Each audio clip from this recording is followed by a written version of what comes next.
तो चलिए शुरू करते हैं न्यूज पथ पर सफर। सबसे पहले ऐसी तस्वीरें जिनका जिक्र सरे रहा है। ये तस्वीरें सुर्खियों में भी है और सोशल मीडिया पर भी। इनसे आपका बाखबर होना बेहद जरूरी है क्योंकि चौराहे पर इन्हीं की चर्चा है। टीम इंडिया के पूर्व कप्तान महेंद्र सिंह धोनी की एक तस्वीर सोशल मीडिया पर काफी वायरल हो गई है। इसमें वो पुलिस अफसर की वर्दी में नजर आ रहे हैं। दरअसल धोनी असल में कोई पुलिस अफसर नहीं बने हैं, बल्कि ये तस्वीर एक विज्ञापन की है। जम्मू कश्मीर में सैलानियों को बर्फ के बीच ट्रेन का सफर काफी रोमांचित कर रहा है। श्रीनगर से बनिहाल तक ट्रेन से सफर भी आजकल टूरिस्टों के लिए आकर्षण का केंद्र बना हुआ है। यहाँ पटरियों के बीच बर्फ की सफेद चादर बिछी हुई है, फिर भी ट्रेन सेवा जारी है। श्रीनगर से बनिहाल के बीच चलने वाली इस ट्रेन के सफर का आनंद सैलानियों को इसलिए भी लुभा रहा है क्योंकि उन्हें इसी बहाने कश्मीर की खूबसूरती को ट्रेन से निहारने का शानदार मौका मिल रहा है।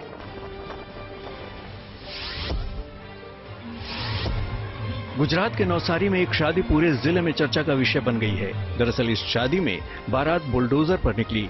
दूल्हा बुलडोजर पर सवार होकर शादी के मंडप में पहुंचा। बुलडोजर वाली ये बारात जहां से गुजरी वहां लोगों के आकर्षण का केंद्र बन गई। अब बैंड बाजा और बुलडोजर का ये वीडियो सोशल मीडिया पर खूब वायरल हो रहा है। दिल्ली के पास यूपी के नोएडा में रहने वाले 6 साल के आहान ने स्टेट जिम्नास्टिक चैंपियनशिप में शानदार प्रदर्शन किया। प्रयागराज में हुई अंडर 6 स्टेट जिम्नास्टिक चैंपियनशिप में आहान ने 5 पदक अपने नाम किए।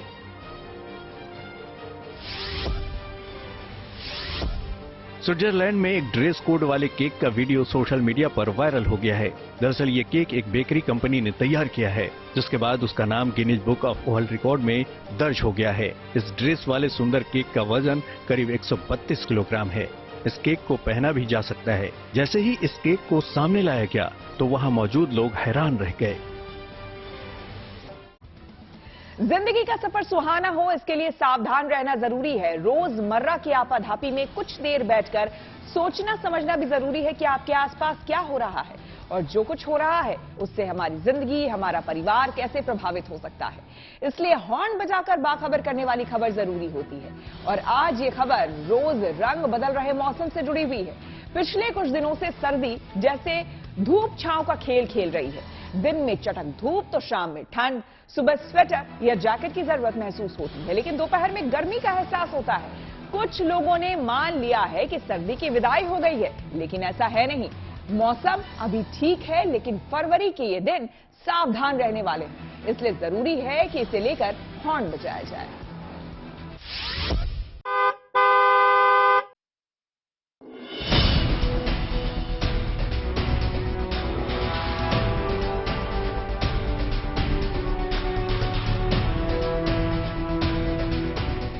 पहले शीतलहर ने सताया, फिर बारिश ने घरों में बंद किया और अब दिन में खिली हुई धूप की धमक है।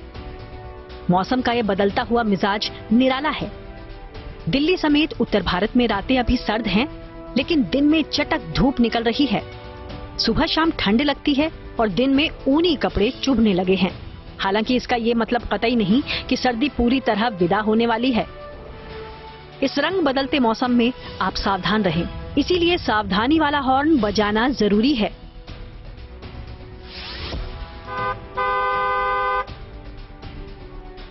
पहले ये समझ लीजिए कि आने वाले दिनों में सर्दी के रुख पर मौसम विभाग की क्या भविष्यवाणी है। अगले 2 दिनों में हिमालय के इलाके में पश्चिमी विक्षोभ का असर दिखेगा, जिसकी वजह से खास तौर पर जम्मू कश्मीर जैसे इलाकों में बर्फबारी और बारिश होगी। इसका असर पहाड़ के आसपास के मैदानी इलाकों पर भी रहेगा। अभी एक वेस्टर्न डिस्टर्बेंस है जो हिमालय रीजन को इन्फ्लुएंस कर रहा है, तो उसके प्रभाव से थोड़ा light rainfall, snowfall Himalaya region में, स्पेसिफिकली जम्मू कश्मीर में आने वाले 2 दिनों में रह सकता है। हालांकि मौसम विभाग का दावा है कि पश्चिमी विक्षोभ का असर दिल्ली एनसीआर समेत मैदानी इलाकों पर अच्छा होगा, यानी कुछ तापमान बढ़ जाएगा। लेकिन इसका ये मतलब नहीं कि सुबह और शाम की ठंड भी खत्म हो जाएगी। अभी मौसम भले ही सुखद है, लेकिन मौसम विभाग का मानना है कि अगले कुछ दिनों तक करीब 20 से 30 किलोमीटर प्रति घंटे की रफ्तार से हवाएं चलेंगी। हवाएं थोड़ी बहुत तेज तेज चल सकती है आने वाले 1-2 दिन में पूरा नॉर्थ वेस्ट इंडिया में इंक्लूडिंग एनसीआर में, तो वो हमने 20 से 30 किलोमीटर पर आवर्स का जहां मैक्सिमम रीजन में ये हवाई दे रखी है। बात साफ है कि मौसम को लेकर लापरवाह होना भारी पड़ सकता है। अभी सुबह और शाम सर्दी अपनी मौजूदगी का एहसास कराएगी, इसीलिए चमकीली धूप के धोखे में स्वेटर और जैकेट पैक करने की गलती हरगिज न करें। हालांकि अनुमान है कि पश्चिमी विक्षोभ की वजह से दिल्ली और मैदानी इलाकों में 2-3 दिनों तक तापमान बढ़ेगा। जब ये वेस्टर्न डिस्टर्बेंस होता है तो उसका नीचे टेम्परेचर्स पे इम्पैक्ट पड़ता है, तो हम क्या एक्सपेक्ट कर रहे हैं कि आने वाले 2 दिनों में टेम्परेचर्स 2 से 3 degree plains of north west India में बढ़ सकता है। अब अगर एनसीआर दिल्ली की बात करें तो दिल्ली में टेम्परेचर्स भी बढ़ने की थोड़ी उम्मीद है, 9 से 10 डिग्री आने वाले 2-3-4 दिनों में रह सकता है। इवन जो मैक्सिमम टेम्परेचर्स है वो भी 24 डिग्री या 25 के बीच में रहने की उम्मीद है। अच्छी खबर ये है कि मौसम विभाग दिल्ली एनसीआर में बारिश की संभावना से इनकार कर रहा है। शीतलहर की भी उम्मीद नहीं है, यानी आगे मौसम नहीं सताएगा। लेकिन अभी फरवरी की शुरुआत है, इसीलिए सर्दी के छूमंतर होने का भ्रम नहीं पालना चाहिए, बल्कि खास तौर पर सुबह और शाम के वक्त सर्द हवाओं से सावधान रहना जरूरी है, क्योंकि मौसम की आंख मिचौली का असर आपकी सेहत पर असर डाल सकता है। Bureau report, good news today. फरवरी के इस हल्की सर्दी वाले दिनों में सेहत को लेकर क्यों सतर्क रहना जरूरी है और क्या एहतियात बरतना चाहिए, बता रहे हैं डॉक्टर आरएस बेदी। सर्दियों का मौसम है और रोज कभी धूप, कभी कोहरा, कभी बारिश। ऐसे में जो इंसान है उसकी बॉडी उसको एडजस्ट करने में हर दिन जो मौसम बदल रहा है उसमें थोड़ा वक्त लगता है, और उस जो एडजस्ट करने की प्रक्रिया में ही हमें एक जो कई बार इमरजेंसी का सामना करना पड़ता है। तो सांस की बीमारियां, वायरल फीवर्स, ये सारे तो बहुत कॉमन हैं।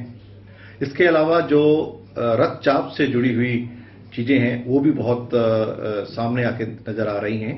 इसमें ब्रेन स्ट्रोक और हार्ट अटैक जो है इसका इंसिडेंस बहुत ज्यादा बढ़ जाता है। दूसरा जो इस मौसम में देखा गया है वो ये है कि लोग जो है अभी भी बहुत जल्दी जो है 5-6 बजे सैर करने निकलते हैं या एक्सरसाइज जिम में जाते हैं।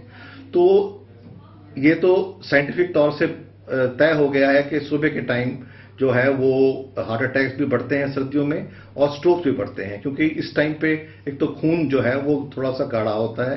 तो मेरा ये आपसे प्रार्थना है कि आप जो सैर करना या जिम जाना है वो सुबह सुबह मत जाएं।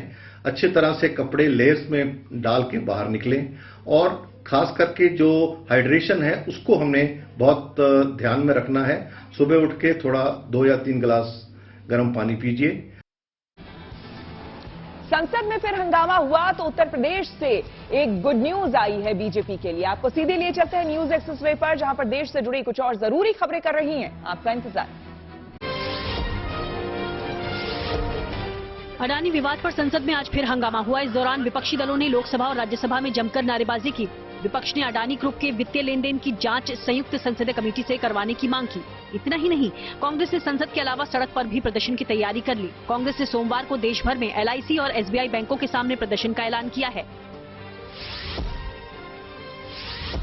त्रिपुरा विधानसभा चुनाव के लिए बीजेपी ने अपने प्रचार अभियान की शुरुआत कर दी। पार्टी अध्यक्ष JP नड्डा ने गोमती जिले में विजय संकल्प रैली में भाग लिया। इसके अलावा नड्डा वहां कई और कार्यक्रमों में भी शामिल रहे।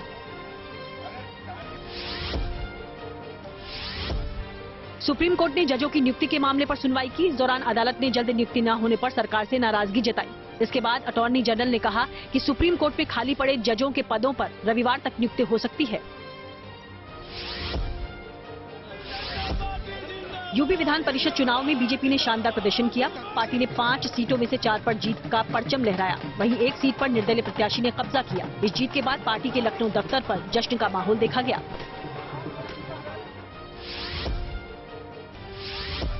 पाकिस्तान के पूर्व मंत्री और इमरान खान के करीबी फवाद चौधरी एक टीवी कार्यक्रम के दौरान भावुक हो गए। वो जेल में बिताए अपने समय को याद करते हुए रोने लगे। फवाद चौधरी ने कहा कि उनके साथ आतंकी जैसा सलूक किया गया।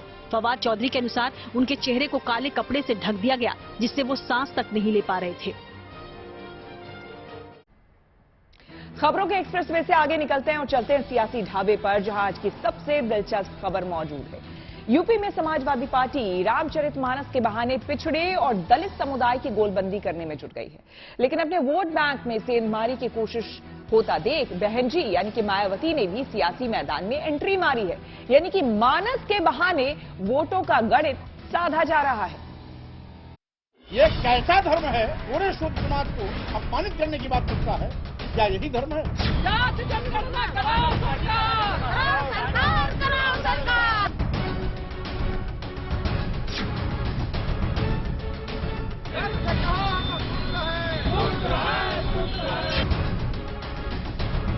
पिछड़ी जातियों के साथ दलित समुदाय के वोटर्स को साधने का जो प्रयोग समाजवादी पार्टी कर रही है, उसे पार्टी दफ्तर के सामने लगे पोस्टर से समझिए।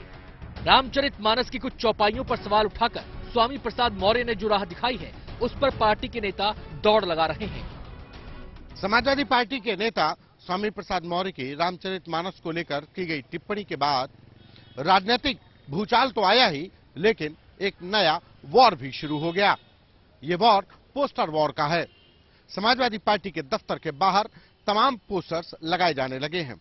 हम इस समय पर समाजवादी पार्टी के दफ्तर के बाहर मौजूद हैं और पीछे आप तमाम पोस्टर्स देख सकते हैं। तमाम लोग ऐसे पोस्टर्स के में अपने नाम के आगे शूद्र लिखने लगे हैं। इसी तरीके से एक ये और पोस्टर है, अधम ते अधम अति नारी। पोस्टर की रूप सज्जा और भाषा अलग अलग है, लेकिन मतलब एक है। दलित समाज और यहाँ तक कि महिलाओं के हक की बात करते हुए उन्हें अपने पाले में लाना, और इसलिए पार्टी को जरूरी लगता है कि रामचरितमानस में संशोधन किया जाए। देखिए, जहाँ तक सवाल रामचरितमानस का है, तो समाजवादी पार्टी रामचरितमानस के खिलाफ नहीं है। उसमें कुछ शब्द या कोई एक चौपाई, दो चौपाई ऐसी हैं जिससे हिंदू समाज का एक बड़ा तबका आहत होता है। महिलाएं आहत होती हैं, पिछड़े दलित आदिवासी आहत होते हैं। तो मुझे लगता है कि उसको हटा देना चाहिए। अब यूपी में मानस वाली राजनीति की दूसरी तस्वीर देखिए। सिख समुदाय के बीजेपी कार्यकर्ता हाथ में मानस लेकर समाजवादी पार्टी के दफ्तर पहुंचे और वहां विरोध प्रदर्शन किया। कानपुर से सिख समुदाय के कुछ लोग रामचरितमानस लेकर के समाजवादी पार्टी के दफ्तर पहुंचे थे, बताने के लिए कि आखिर जो रामचरितमानस में जिन चौपाइयों को लेकर के विरोध हो रहा है, उनमें आखिर लिखा क्या है। आप लोग कहां से आए हैं? मैं कानपुर से आया हूं। जो जातियों को बांटने का काम समाजवादी कर रही है, वो कृपया करके बंद कर दे।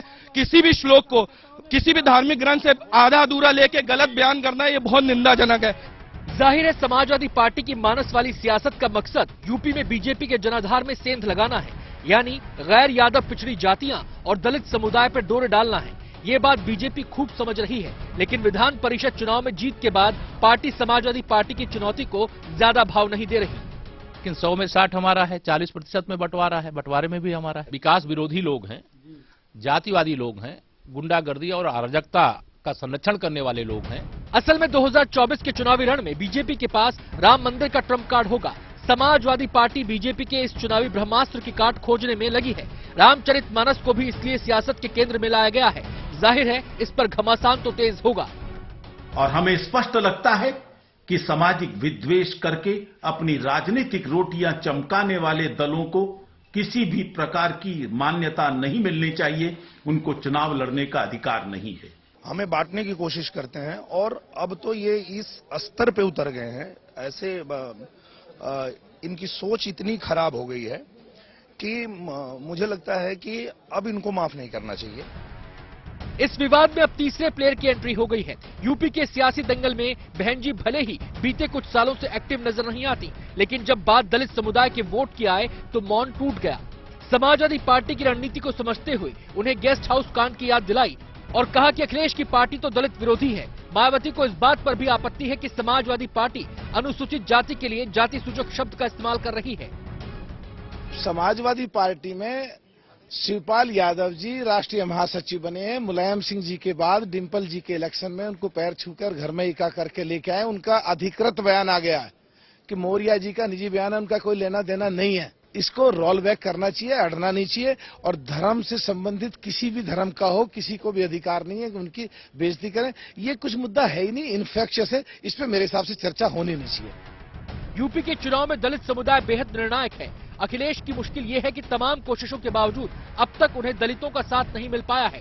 रामचरितमानस विवाद से एक उम्मीद जागी है, पर मायावती की एंट्री से उम्मीद के मुताबिक फल मिले ये जरूरी नहीं। लेकिन अब तक की सियासत से एक बात समझ आ रही है, वो ये कि 2024 तक इस मुद्दे को जिंदा रखने की कोशिश जरूर होगी। लखनऊ से संतोष शर्मा के साथ bureau report, good news today. और न्यूज पथ पर आगे धन बाजार है, जहां पर शेयर बाजार से लेकर कारोबार जगत की तमाम अहम खबरें होती हैं और इसका सीधा रिश्ता आपकी आमदनी, आपकी जेब से होता है। तो तेज रफ्तार खबरों के बीच ये जरूरी खबर कहीं छूट ना जाए, इसलिए आपको सीधे लिए चलते हैं धन बाजार। शेयर बाजार में दिन भर उतार चढ़ाव का माहौल रहा, लेकिन आखिर में ये भारी बढ़त के साथ बंद हुआ। सेंसेक्स 910 अंक उछलकर 60,842 पर पहुंचा, जबकि निफ्टी 244 अंकों पर 17,854 पर बंद हुआ। कारोबार के दौरान बैंक समेत ज्यादातर सेक्टरों के शेयरों में तेजी रही।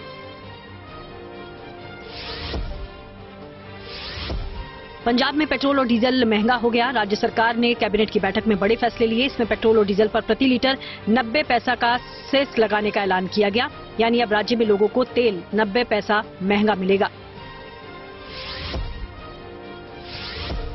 सोने चांदी पर अच्छी खबर है। दिल्ली में सोने की कीमतों में प्रति 10 ग्राम 681 रुपए की गिरावट दर्ज की गई। इस तरह सोना 57,929 पर खिसका। वहीं चांदी 2,045 रुपए गिर गया। इसके अलावा अब 1 किलो चांदी की कीमत 70,335 रुपए पर लुढ़क गई।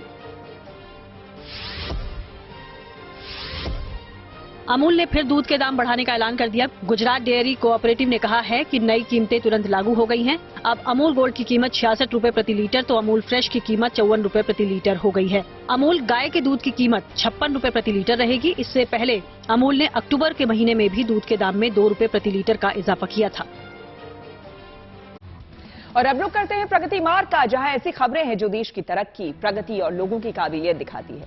ये खबरें दिल को सुकून देती है, अपने विकास को लेकर एक भरोसा देती है। अमेठी के एक स्कूल की सूरत इसकी प्रिंसिपल साहिबा ने अपने मजबूत इरादे से बदल दी। ये सरकारी स्कूल पूरे इलाके के लिए मिसाल बन गया है। कैसे, देखिए इस रिपोर्ट में।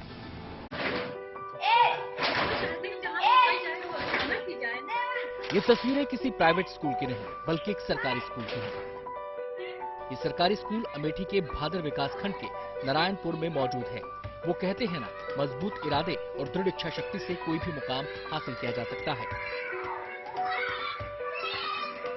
इस स्कूल ने इलाके में सरकारी स्कूलों की छवि को ही बदल कर रख दिया है। नारायणपुर सरकारी स्कूल की प्रिंसिपल ममता सिंह ने अपनी मेहनत और इच्छा शक्ति से स्कूल की सूरत ही बदल दी। स्कूल में बच्चों की पढ़ाई के साथ साथ खेल कूद के लिए भी बेहतरीन सुविधा मौजूद है। इसके साथ ही बच्चों को संगीत सिखाने के लिए ममता सिंह बाहर से शिक्षकों को भी बुलाती हैं।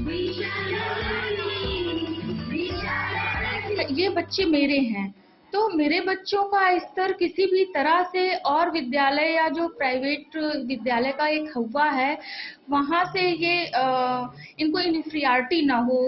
सबसे बड़ी प्रेरणा तो यही है कि मेरे बच्चे जब ये निकले तो ये गर्व करें कि मैं किसी सरकारी स्कूल से पढ़ के आया हूँ। स्कूल में साफ सफाई का भी खासा ध्यान रखा गया है। बच्चों के लिए स्कूल में स्मार्ट क्लास बनाई गई हैं, जहां बच्चों को छुट्टी के दिन भी पढ़ाया जाता है। ममता सिंह की मेहनत का ये नतीजा है कि आज ये स्कूल प्राइवेट स्कूलों को टक्कर दे रहा है। हमारे स्कूल में बहुत अच्छी सुविधाएं हैं। क्या क्या है बताओ? हमारे यहाँ एक्स्ट्रा क्लास भी चलता है, हमारे मैम के यहाँ भी क्लास चलता है, छुट्टियों में भी क्लास चलता है। ये स्कूल बहुत अच्छा है और स्कूल में बस लिखवाया ही जाता है। स्कूल में सिर्फ समझाया जाता है, अच्छी अच्छी बातें सिखाई जाती हैं। ममता सिंह ने स्कूल में बतौर शिक्षक 2010 में ज्वाइन किया था। तब इस सरकारी स्कूल में बच्चों की संख्या बेहद कम थी, लेकिन ममता सिंह की मेहनत ने स्कूल का कायाकल्प ऐसा किया कि आज ये स्कूल बच्चों से गुलजार है। वहीं बच्चों के बेहतर पोषण के लिए 3 रसोई भी रखे गए हैं। इसके साथ स्कूल में ही एक लाइब्रेरी बनाई गई है, जहां किताबें पढ़ने के लिए स्थानीय लोग भी आते हैं। प्रिंसिपल ममता सिंह की 12 साल की मेहनत ने आज नारायणपुर के स्कूल को पूरी तरह बदल कर रख दिया है। परिणाम ये है कि स्थानीय लोग अपने बच्चों को अब प्राइवेट स्कूलों के बजाय इस सरकारी स्कूल में भेज रहे हैं। बच्चे भी स्कूल में आकर बेहद खुश हैं। Abhishek Tripathi, Amethi, good news today. और अब एक ऐसी खबर जो आपके चेहरे पर खुशी ले आएगी। गोधरा में एक किन्नर के घर से डोली उठी। शादी के बाद उसकी विदाई हुई। ये बात हैरान करने वाली जरूर है, लेकिन जब आप सच्चाई जानेंगे तो आपकी आंखें खुशी से नम हो जाएगी। गोधरा के किन्नर समाज की गुरुजी संगीता डे और दूसरे किन्नरों ने बचपन से ही एक लड़की जागृति को बेटी की तरह पाला पोसा, पढ़ाया लिखाया और उसे अपने पैरों पर खड़ा किया। और जब शादी की उम्र हुई तो अब उसके हाथ पीले कर दिए। धूमधाम से शादी की तैयारी की गई, हिंदू रीति रिवाज से शादी हुई और इस मौके पर जमकर गाना बजाना हुआ और हर रस्म निभाई गई। माता पिता की भूमिका भी किन्नर समुदाय के लोगों ने ही निभाई। दुल्हन की विदाई के वक्त सभी की आंखें नम हो गई। गिफ्ट्स और ज्वेलरी के साथ किन्नर समाज ने बेटी की विदाई की और इस तरह एक मिसाल पेश की और समाज को संदेश दिया। लोकल ट्रेन मुंबई की लाइफलाइन है, लेकिन लाइफलाइन कही जाने वाली ट्रेनों में सवार होना चुनौतियों से भरा हुआ है। आज हम आपको वेस्टर्न रेलवे के देवदूतों से मिलवाएंगे, जिनकी सूझबूझ से अब तक 46 लोगों की जान बचाई जा चुकी है।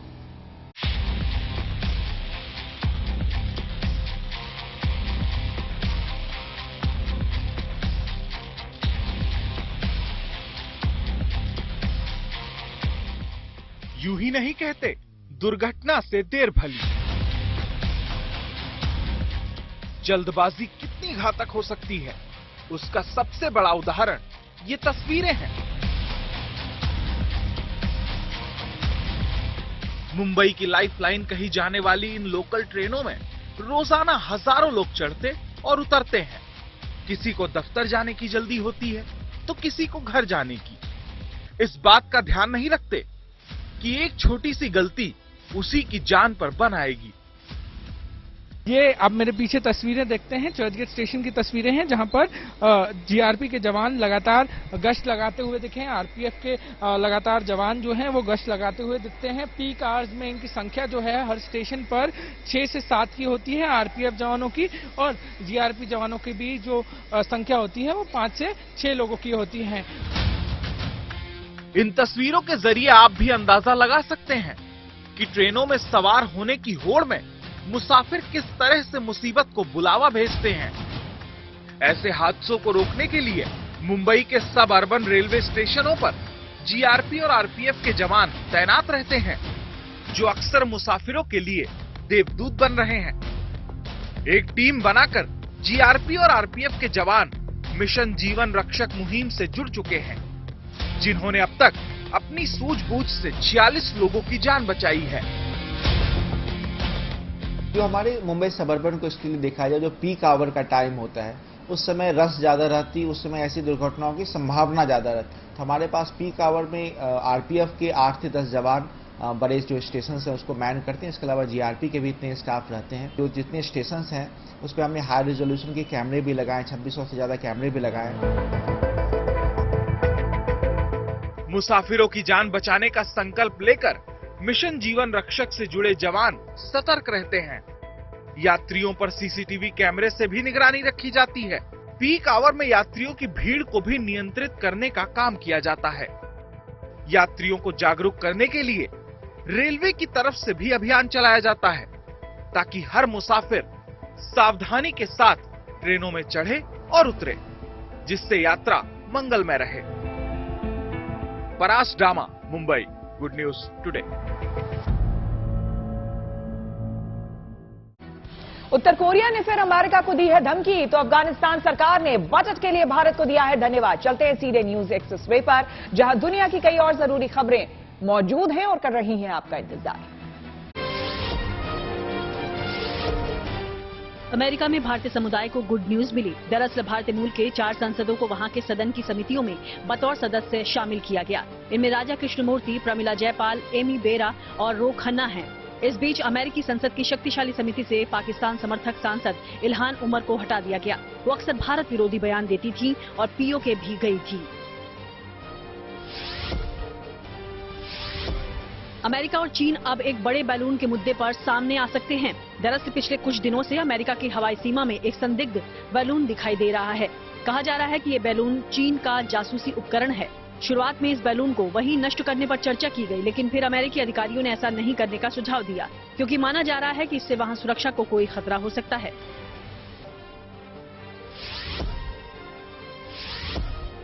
अफगानिस्तान सरकार ने भारत के बजट का स्वागत किया है। भारत ने बजट में अफगानिस्तान को मदद के लिए $25 मिलियन यानी करीब 200 करोड़ रुपए देने का ऐलान किया था। इससे पड़ोसी देश में विकास के कामों में मदद मिलेगी।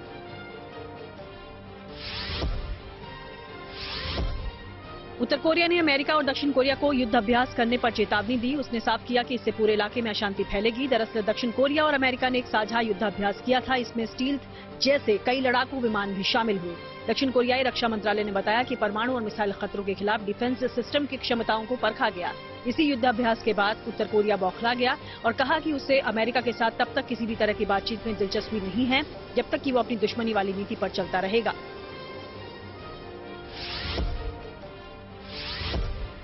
अमेरिका के टेक्सास समेत कई इलाकों में भारी बर्फबारी जारी है। वहां से कुछ ड्रोन की तस्वीरें भी सामने आई हैं। इनमें मकानों की छतें बर्फ पर भरी दिखाई दी। इतना ही नहीं, इस बर्फबारी से वहां झूले तक जम गए हैं।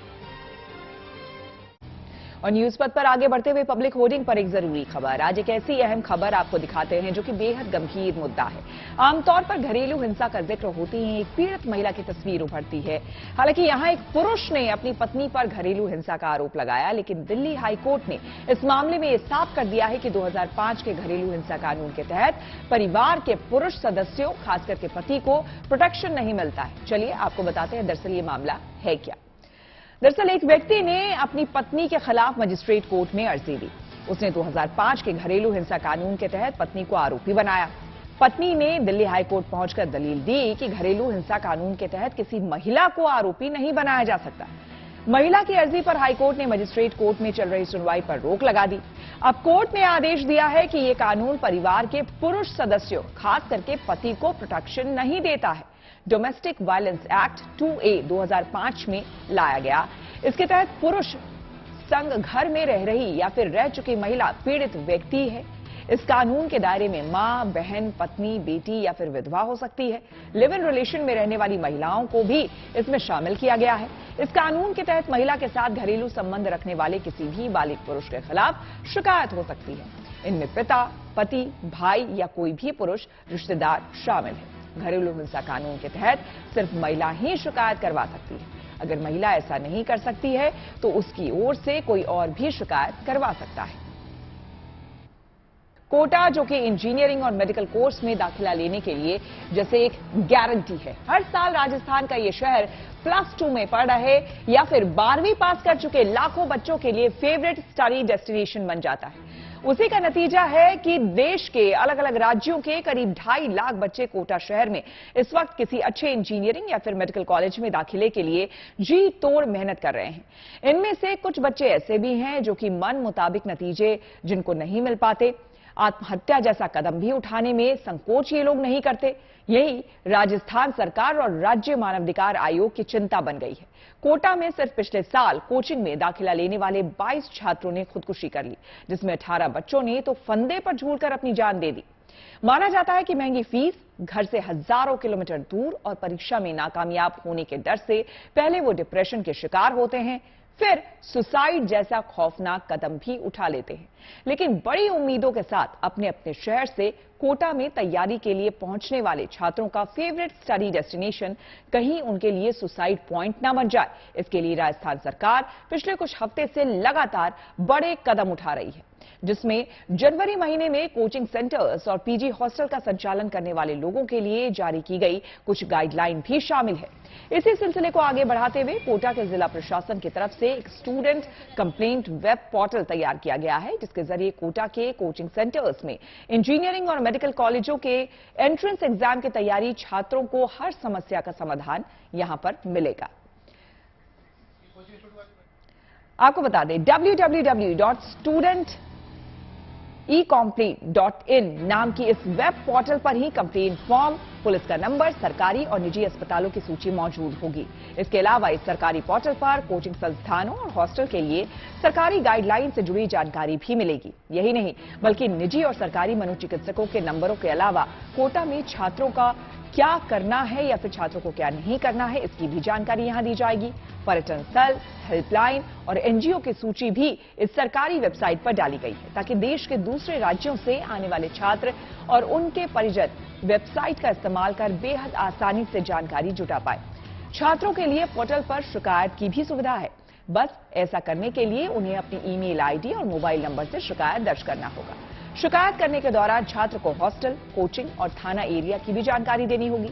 जैसे ही ये शिकायत छात्र की तरफ से सबमिट यानी कि जमा होगी, वैसे ही वो संबंधित विभाग के अधिकारी के पास चली जाएगी। इमरजेंसी की श्रेणी में आने वाले coaching, hostel, mess, law and order, medical, electricity, पानी, ट्रांसपोर्टेशन और एजुकेशन से जुड़े कैटेगरी में शिकायत का निपटारा अधिकतम 3 दिनों में हो जाएगा। शिकायत दर्ज करते ही छात्र को उसके मोबाइल पर शिकायत रजिस्ट्रेशन की संख्या की सूचना एसएमएस के जरिए मिल जाएगी। छात्र शिकायत रजिस्ट्रेशन नंबर के आधार पर दर्ज शिकायत की स्थिति की जानकारी भी ऑनलाइन देख सकेंगे। कोटा अब एक शहर की तरह नहीं बल्कि कोचिंग फैक्ट्री के तौर पर देखा जाता है। यहां 4000 करोड़ की कोचिंग इंडस्ट्री दिन दुगनी रात चौगुनी तरक्की कर रही है, लेकिन अब यहां भारी मानसिक दबाव से गुजरने वाले छात्रों को राहत देने की कोशिश हो रही है। छात्रों के लिए वेब पोर्टल बनाने जैसा फैसला एक ठोस और निर्णायक कदम है। अब तक कंप्लेंट का सिस्टम हमारा ईमेल पे था, अब हमने एक इनकी आवश्यकता के अनुसार जो घटनाएं बढ़ रही हैं उनकी जो एक्सेस है बढ़ाने के लिए हमने एक ई कोचिंग स्टूडेंट्स पोर्टल लॉन्च किया है। इसका मकसद 2 है। एक तो सारी संबंधित सूचनाएं जो कोचिंग के स्टूडेंट्स को आवश्यक होती हैं वो सारी एक ही पोर्टल पे उपलब्ध हो जाए। दूसरी, उनको जो कंप्लेंट करनी हो किसी भी भाग संबंधित, वो कंप्लेंट सारी एक सिंगल विंडो के रूप में इसी को डाल दें ताकि इसी विंडो से उसका समाधान करवाकर उसको वापस समाधान मिल जाए। तो इसमें एक कंप्लेंट फॉर्म हमने डेवलप किया है, तो बच्चा अपने ईमेल नंबर से, मोबाइल नंबर से कंप्लेंट फॉर्म भरेगा, चाहे उसकी शिकायत कोचिंग इंस्टीट्यूट संबंधित हो, चाहे हॉस्टल संबंधित हो, चाहे पीजी संबंधित हो, चाहे कोई ट्रांसपोर्टेशन या मेडिकल ट्रीटमेंट संबंधित हो, तो वो भरेगा और 3 दिन में उसका निराकरण करके हम लोग वापस को मेल द्वारा सूचित करेंगे। तो समस्याओं का समाधान इससे डेफिनेटली 3 दिन में हो पाएगा। बच्चों को एक ही मंच पे, एक ही विंडो से सारा समाधान मिल पाएगा। इसके साथ साथ इसको हमने इस तरह और डेवलप किया है कि एक तो शहर के टूरिस्ट प्लेसेज हैं उसकी जानकारी इस पोर्टल पर डाल के हमने दे दी उनको। दूसरा, चाहे कोचिंग इंस्टीट्यूट हो, चाहे हॉस्टल हो, चाहे पीजी हो, उनके बारे में जो भी गाइडलाइंस सरकार की हैं, हमारी आदेश निकलते हैं, वो सारे इस पोर्टल पर जोड़ दिया हमने। तो वो सारी उसको एक जगह मिल जाएंगी। सारे सरकारी प्राइवेट हॉस्पिटल्स और साइकेट्रिस्ट प्लस पुलिस के डीएलओ के हमारे नंबर इस पर सारे डाल दिए, तो किससे भी कंप्लेंट करना चाहेगा तो उनसे भी कॉन्टैक्ट कर सकता है, कंप्लेंट भी कर सकता है। कोटा शहर के सभी कोचिंग संस्थानों को अब अपने प्रोस्पेक्टस में इस वेब पोर्टल की जानकारी देनी होगी। इसके अलावा उन्होंने कोचिंग सेंटर्स वाले इलाकों में नोटिस बोर्ड लगाकर भी प्रचार करना होगा। कोचिंग संस्थानों को सभी ग्रुप में इसे सर्कुलेट करने का भी निर्देश दिया गया है। सोशल अड्डा में हमने कोटा के छात्रों और कुछ अभिभावकों से बातचीत की। क्या कुछ कहा उन्होंने, सुनिए। कोटा शहर में विभिन्न प्रदेशों से आए बच्चों को कोई परेशानी नहीं हो, इसको लेकर जिला कलेक्टर ओपी भुनकर ने वेबसाइट लॉन्च की है। जिला कलेक्टर ने एक वेबसाइट लॉन्च की है कोटा के studentcomplaint.in कि बच्चों को कभी कोई समस्या नहीं हो। जो ये जिला कलेक्टर ने वेबसाइट बनाई है, ये हर स्टूडेंट को पता होना चाहिए। अगर किसी के हॉस्टल में रिफंड नहीं मिल रहा, पैसे वापस नहीं मिल रहा, यहाँ तो फिर एग्रीमेंट बनाए जा रहे हैं महीनों के, तो वो सब ऐसा कुछ है ही नहीं प्रोसेस में। तो अगर ये वेबसाइट पे आप अपनी कंप्लेंट डाल सकते हैं और फिर उसके अकॉर्डिंग आपको रिजल्ट मिलेगा। जी, ये काफ़ी अच्छा उन्होंने हमारे बारे में सोचा, ये काफ़ी अच्छी बात है। वरना हम लोग को वैसे काफ़ी दिक्कत आता था, जैसे हॉस्टल चेंज करने में वो लैंडलॉर्ड अपना पैसा नहीं देता था, तो उससे काफ़ी दिक्कत होता था स्टूडेंट्स को। जैसे कि हम लोग कभी अपना हॉस्टल चेंज करते हैं तो वो लोग सिक्योरिटी मनी ना अपने पास रख लेता है, फिर देता नहीं है, तो काफ़ी जब चेंज होता है तो काफ़ी प्रॉब्लम आता है हम लोग को। अगर अब ये वेबसाइट आ गया है तो इससे हमारा बहुत फ़ायदा होगा। आपने बताया कि डीएम सर ने हमारे लिए वेबसाइट लॉन्च किया है, तो सर पहले ऐसा होता था, पहले भी हॉस्टल में रह चुके हैं, तो ऐसे सिक्योरिटी मनी लेने के बाद वो तो पहले बोलते थे कि या तो लास्ट मंथ में मैनेज हो जाएगा या तो आपको विदिन 7 डेज आपको रिफंड हो जाएगा। लेकिन सर बहुत सी जगह ऐसा होता है कि आपका सिक्योरिटी मनी ले लिया जाता है, फिर लास्ट में आप जब चेंज करते तो वो आपको 7 दिन के बाद बुलाते हैं। लेकिन सर अगर मानिए अगर हम अभी लैंडमार्क रह रहे हैं, फिर कल के तलवंडी चले गए, फिर वहाँ से आने जाने में भी दिक्कत होता है, फिर पढ़ाई भी देखना रहता है, तो सर ये तो बहुत अच्छी सी बात है। फिर से आओ, फिर से वो कोई और डेट दे देते थे, तो उससे जानते ही हैं उस प्रॉफिट है हम सब के लिए कि वेबसाइट लॉन्च हुआ है। प्रभुदेवा की फिल्म का मोशन पोस्टर सामने आ गया है। इसके अलावा फिल्मी मोड़ पर और कौन कौन सी खबरें हैं, आइए चलते हैं। एक्टर प्रभुदेवा ने अपने ट्विटर अकाउंट से फिल्म वॉल्फ का मोशन पोस्टर शेयर किया है, जिसमें प्रभुदेवा का दमदार लुक दिख रहा है। इसके अलावा उन्होंने फिल्म का फर्स्ट लुक वीडियो भी शेयर किया। इस थ्रिलर फिल्म के वीडियो में एक भी डायलॉग नहीं है, सिर्फ बैकग्राउंड में भेड़िया की आवाज सुनाई दे रही है। ये वीडियो रोंगटे खड़े कर देने वाला है। हाल ही में प्रियंका के फैन पेज जेरी एक्स मिमी ने प्रियंका और निक जोनस की चाइल्डहुड तस्वीरों की एक सीरीज शेयर की थी। ये तस्वीरें Hollywood walk of fame event के दौरान की हैं, जिसके बाद सोशल मीडिया पर फैंस प्रियंका और निक जोनस के क्यूट बचपन की तस्वीरों को उनकी बिटिया मालती मैरी चोपड़ा की तस्वीरों से कंपेयर कर रहे हैं। कुछ का कहना है कि मालती अपने पेरेंट्स का ब्यूटीफुल कॉम्बिनेशन है, तो वहीं कुछ लोग मानते हैं कि मालती प्रियंका की तरह दिखती है। दुलकर सलमान की अपकमिंग फिल्म किंग ऑफ कोठा साउथ फिल्म इंडस्ट्री की मोस्ट अवेटेड फिल्मों में शुमार है। मेकर्स ने ट्विटर पर किंग ऑफ कोठा से दुलकर सलमान का एक दमदार सेकंड लुक शेयर किया है। पोस्टर में दुलकर का कार के सामने खड़े एंग्री यंग मैन की तरह इंटेंस लुक दिखाई दे रहा है। फिल्म ओणम के मौके पर सिनेमाघरों में रिलीज होगी।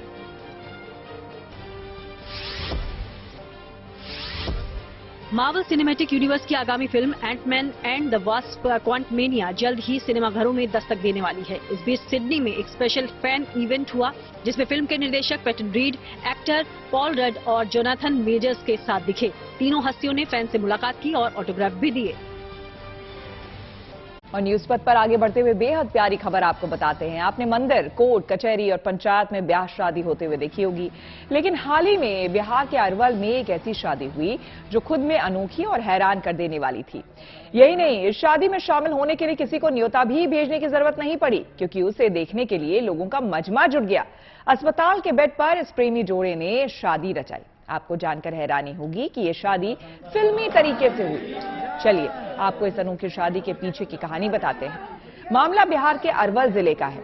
नीरज कुमार और कौशल्या कुमारी एक दूसरे से प्रेम करते थे।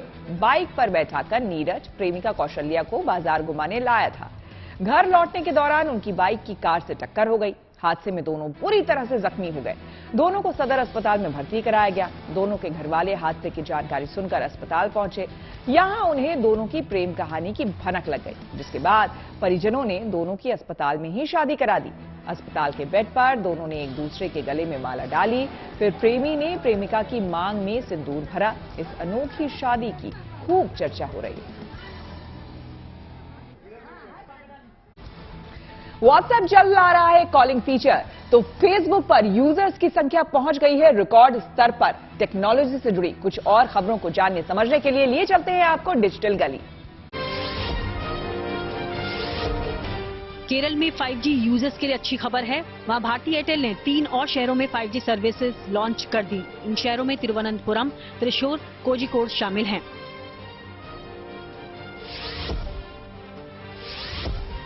व्हाट्सएप अब जल्द ही एक और कॉलिंग फीचर लाएगा। इस नए फीचर की टेस्टिंग जारी है। खबर है कि इससे यूजर्स को कॉल करना आसान हो जाएगा। वो अपनी कॉन्टैक्ट लिस्ट को जल्द ही एक्सेस कर पाएंगे और बगैर ऐप खोले ही कॉल करना शुरू कर देंगे। एक तरह से नया कॉलिंग शॉर्टकट फीचर है।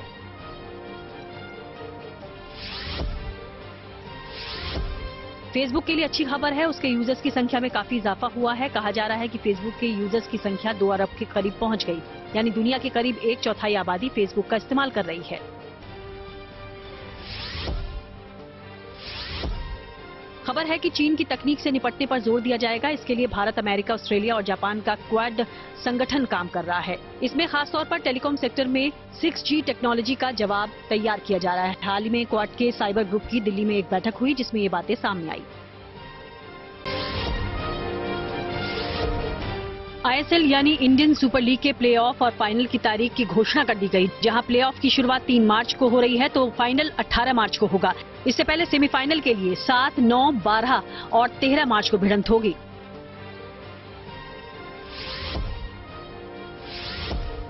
भारत को 2007 का T20 वर्ल्ड कप जिताने में अहम भूमिका अदा करने वाले जोगिंदर शर्मा ने रिटायरमेंट का ऐलान किया। शुक्रवार को इंटरनेशनल और डोमेस्टिक क्रिकेट के सभी फॉर्मेट से उन्होंने रिटायरमेंट की घोषणा की। इसके लिए उन्होंने BCCI सचिव को खत लिखा, जिसमें जोगिंदर ने board, Haryana cricket association, Chennai super Kings और हरियाणा सरकार को शुक्रिया किया। अभी जोगिंदर हरियाणा पुलिस में DSP के पद पर हैं।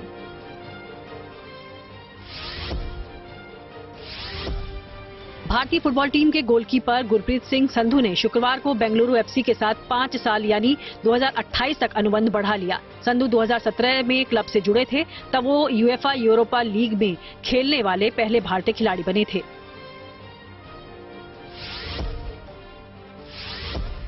आईबीए यानी अंतर्राष्ट्रीय मुक्केबाजी संघ की ताजा विश्व रैंकिंग में भारत तीसरे स्थान पर पहुंच गया है। भारतीय मुक्केबाजों ने 36,300 अंक जुटाए, जिससे देश ने अमेरिका और क्यूबा जैसे शीर्ष मुक्केबाजी पावर हाउस को पीछे छोड़ दिया।